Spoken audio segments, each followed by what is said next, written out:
Baik, untuk peserta selanjutnya Sultan Rafia bin Hidayat. Mari kita beri tepuk tangan yang meriah untuk Sultan Rafia bin Hidayat.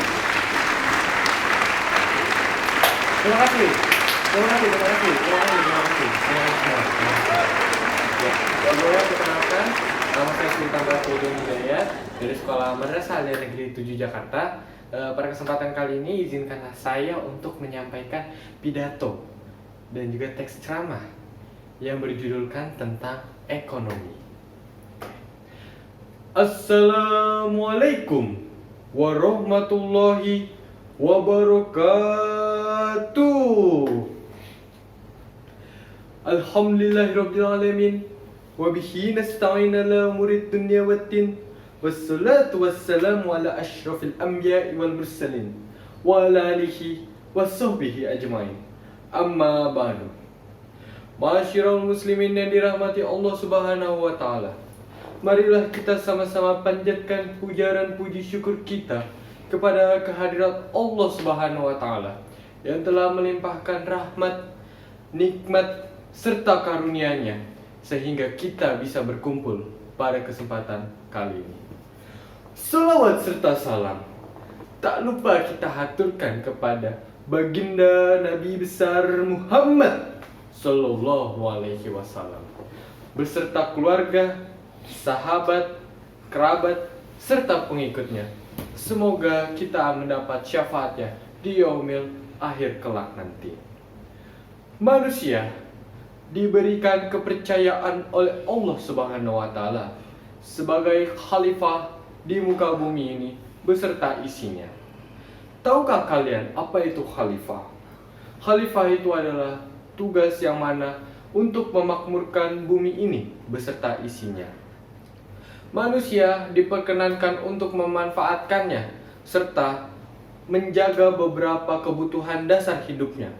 Yang pertama, manusia diperkenankan untuk menjaga agama. Jadi dia menjaga agama terlebih dahulu. Yang kedua, menjaga pikiran atau akal. Yang ketiga, menjaga jiwanya.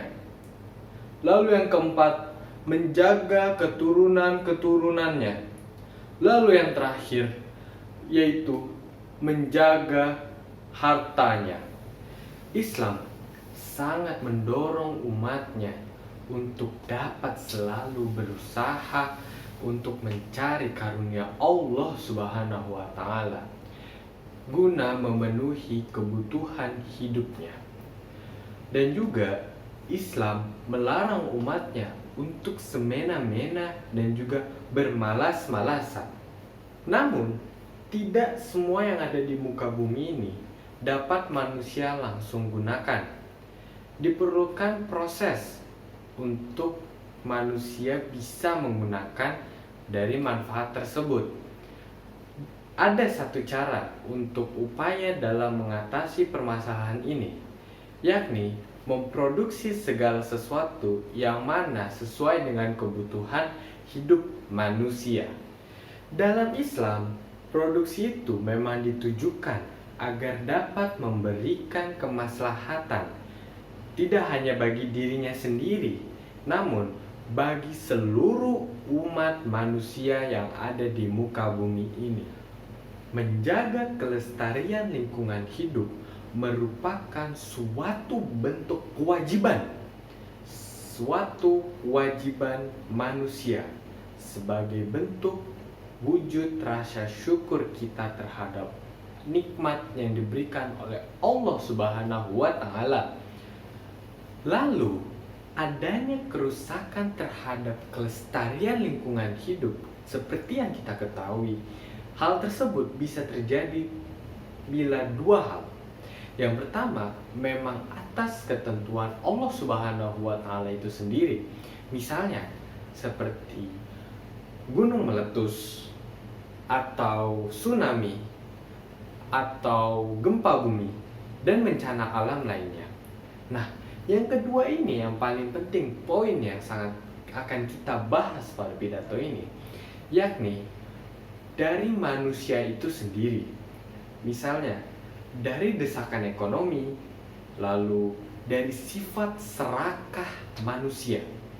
Dan juga yang terakhir dan tidak kalah pentingnya, yakni adanya ketidaksadaran manusia terhadap betapa pentingnya menjaga kelestarian lingkungan hidup itu sendiri. Masyarul muslimin dan muslimat yang dirahmati Allah Subhanahu wa taala. Selain itu, munculnya perkembangan produksi menuju modernisasi industri menyebabkan perubahan cara pandang dan pola pikir manusia menjadi pribadi yang materialistik. Dan terkadang tindakan-tindakan ini cenderung dipengaruhi oleh pertimbangan, efisiensi, dan perhitungan terhadap untung dan rugi. Akibatnya, lingkungan hidup yang awalnya menjadi aspek yang utama dalam kehidupan manusia yang patut untuk dijaga guna memenuhi kebutuhan hidup manusia, kini menjadi objek eksploitasi dan eksplorasi yang dilakukan oleh manusia. Beralihnya cara berpikir inilah yang mana merupakan titik awal dari perubahan cara manusia dalam berdampingan dengan lingkungan hidup. Kegiatan produksi terus mengalami peningkatan. Namun, pada akhirnya peningkatan tersebut ternyata tidak diimbangi dengan upaya pelestarian terhadap lingkungan hidup.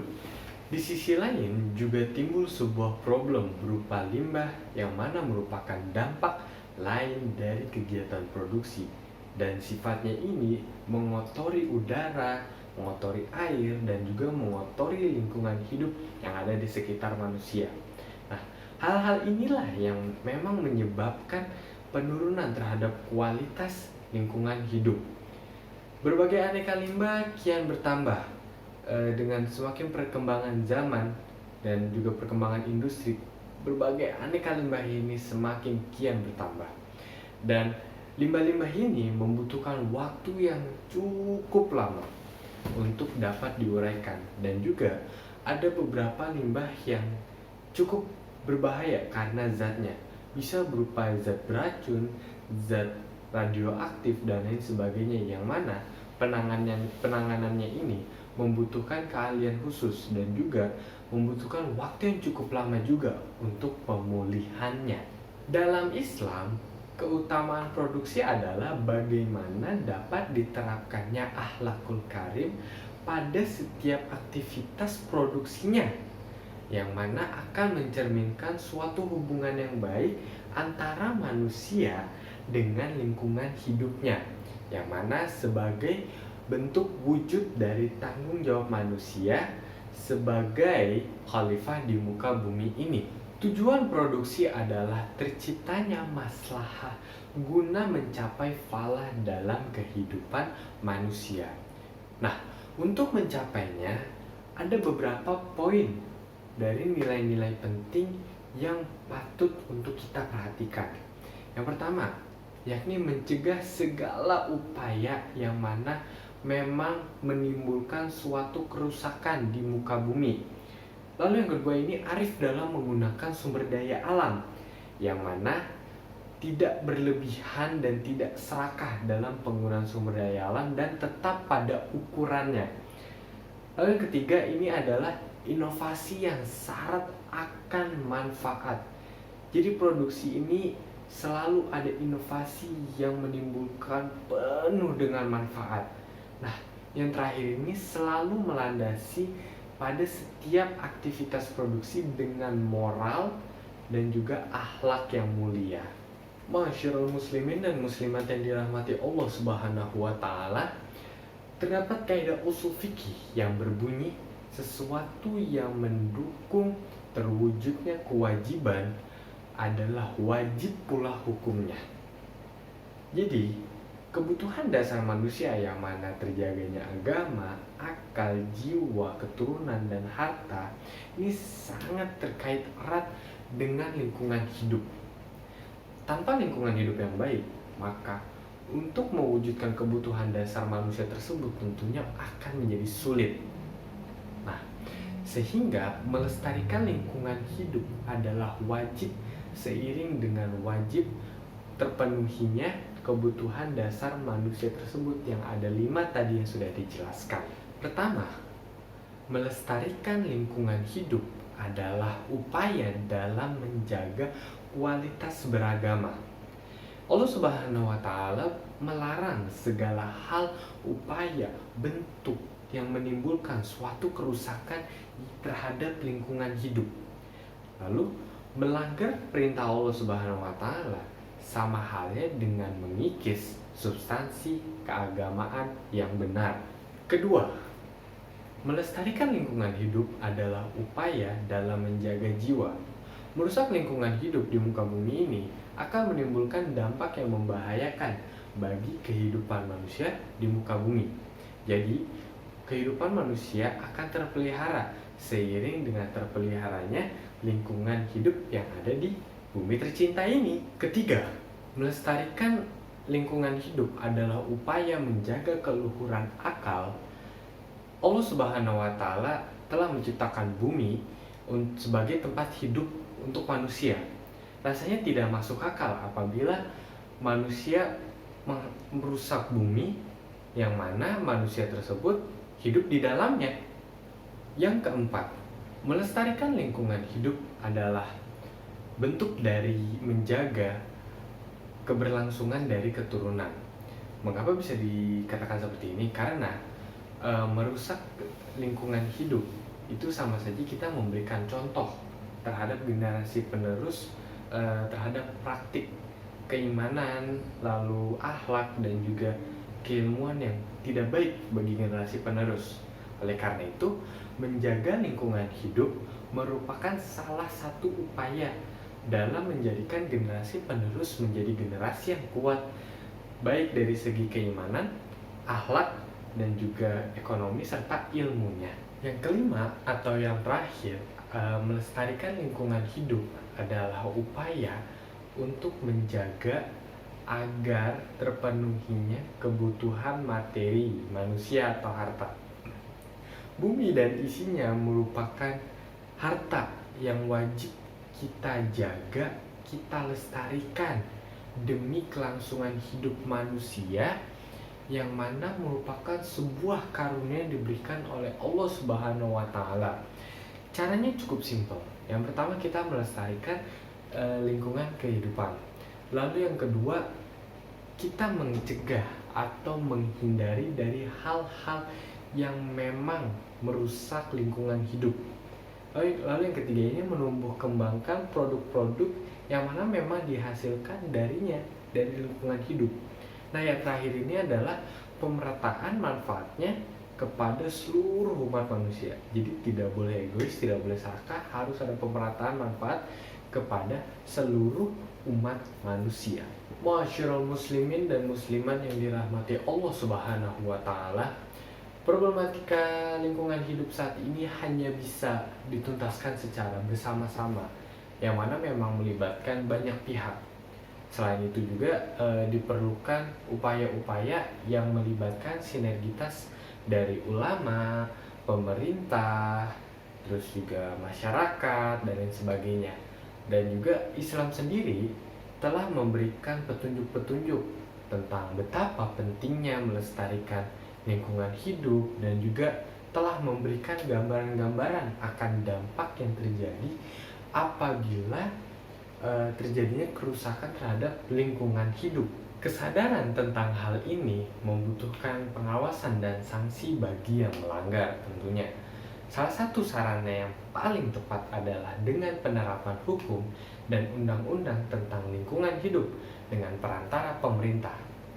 Hukum dan undang-undang lingkungan hidup di satu sisi juga mengandung maslahah yang selaras dengan Al-Quran dan Sunnah dalam hal melestarikan lingkungan hidup dan juga mencegah kerusakannya. Jadi setiap kegiatan produksi itu hendaknya harus selalu diawasi, ditelaah secara cermat tentang dampak yang akan ditimbulkan nantinya. Lalu upaya-upaya apa saja yang sudah dilakukan untuk menanggulangi, mencegah atau menghindari dari dampak yang akan ditimbulkan. Lalu pemantauan sedini mungkin untuk mengetahui kapan dampak itu akan terjadi dan apa yang akan terjadi bila meluas atau sebisa mungkin diharapkan tidak sampai meluas, dan juga hal-hal tersebutlah yang poin-poin itu yang akan nantinya bisa meminimalisir dari kerusakan-kerusakan lingkungan hidup yang terjadi pada dampak dari kegiatan produksi. Jadi seperti itu, dan juga nantinya apabila hal tersebut terwujud akan terjadinya dan terwujudnya tujuan dari produksi, yang mana terciptanya maslahah guna mencapai falah dalam kehidupan manusia. Jadi seperti itu. Ma'asyiral muslimin dan muslimat yang dirahmati Allah Subhanahu wa taala. Itulah beberapa pidato dan juga poin-poin penting yang sudah saya sampaikan tentang kaitan erat kelestarian lingkungan hidup dengan kegiatan ekonomi.